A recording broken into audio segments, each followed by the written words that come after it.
রাজার ঘরে ছোট রানী এলো পদ্মাবতী।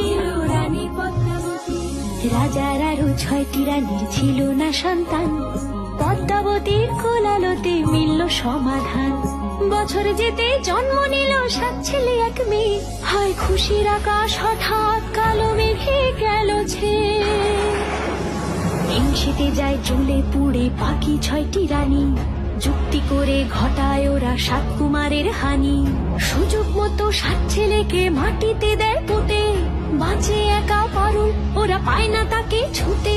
ধাইমা বাজায় সেই মেয়েকে বড় করে তোলে, 7 ভাইকে পায় যে পারুল 7টে চাপা ফুলে। এত কিছুর পরেও রাজার বিপদ যে কাটে না, সূর্য নগরে সুখের সূর্য আর ওঠে না। হিংসা বিবাদ বিচ্ছেদ আর প্রেমের কাহিনীতে পারুল বোন কি পারবে 7 ভাই চম্পাকে জাগাতে।